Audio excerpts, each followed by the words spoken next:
Welcome back to Whips in the Dungeon.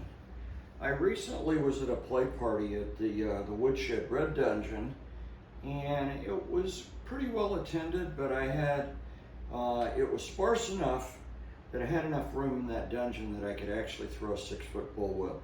My normal toy bag is a 3-foot snake, which ends up being about 5 foot total length, and a 4-foot or several 4-foot bullwhips, which are all right around in the 6 foot, 6.5 foot total length range.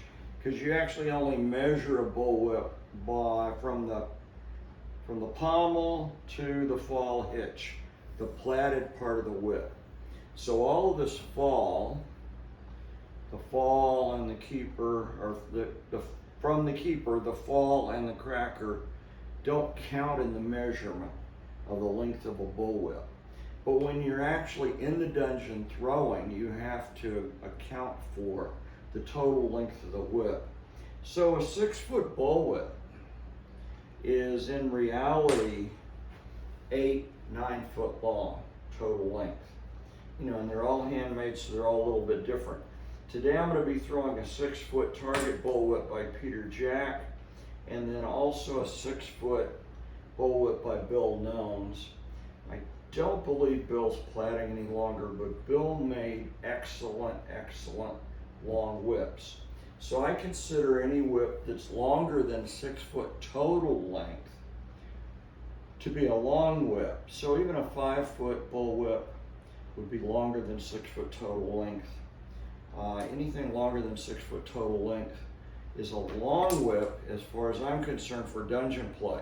So right off the get-go, a 6-foot bullwhip that's 9.5, 10 feet total length is a long whip. And normally in the dungeon, you don't have the room to throw these. And if you do, you end up usually only seeing someone do wraps around someone's arm or around the waist or whatnot. You don't see direct contact play that often with a whip this long. I mean, there are people that do it.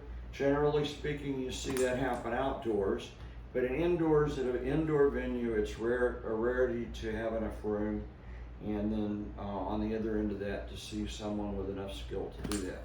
So I don't honestly get that much time practicing with a 6-foot bullwhip to be able to do contact play with it. So we need to practice. I am inviting you to my practice. Today I'm going to be using a t-shirt.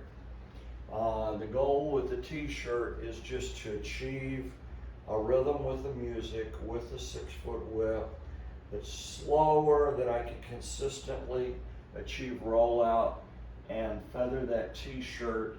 And then later in the video, I'm going to switch my targets and use an 8-inch wind gong. My goal with the wind gong is to gently strike the gong from 8 or 9 feet away. And I'm going to throw 2 bullwhips. The Peter Jack has about a 12-inch handle, and the Bill Knowns whip has a 9-inch handle. Most of my whips that I throw have 9-inch handles. So I could tell you the Bill Knowns whip is going to feel more comfortable. The Peter Jack whip was made before I identified that magic 9-inch handle, for at least for the way I throw. I'm going to start with Peter Jack. We'll just throw. Here we go, a little butt boy to throw to. Let's just start by throwing at the camera so you can get an idea of what this bullwhip's going to look like as it rolls out. Now in the dungeon, indoors or outdoors. Outdoors, you could ground the whip behind you in a straight line and you could throw it through. In the dungeon, I'm going to ground it in front of me because it's going to take up less space. If I ground it in front of me and bring it through and throw it, I'm using a little less dungeon space.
bit of practice with a long whip. Just in fairness to both these whip makers, they're both excellent whips. I've owned the Peter Jack a little bit longer than the Bill Gnomes, so it's broken in a little better. At least this morning, I felt the Bill Gnomes was more accurate for my throwing style. The Peter Jack was more accurate than the Bill Gnomes. But then the other night in the dungeon, when I was throwing the Bill Gnomes, I was amazed at how accurate it was and how on target I was. So I wouldn't hesitate to throw either one. I think I did better with the t-shirt target. The gong, if you listen carefully, I was pretty consistent on the forehand side. On the backhand side, I was very inconsistent with being able to feather that gong. But then when you watch the t-shirt, my forehand and backhand were reasonably even on a t-shirt. So obviously I need more practice with the 6-foot bullwhip. I encourage you, if you have the money and own a 6-footer, to practice with it. And don't give up hope that someday you'll find a dungeon large enough that you can actually throw your 6-foot in full contact play. It can be done and done safely, but you have to have the right venue, the right whip bottom, and everything has to come together for that usually to be able to happen. As always, thanks for watching Whips in the Dungeon.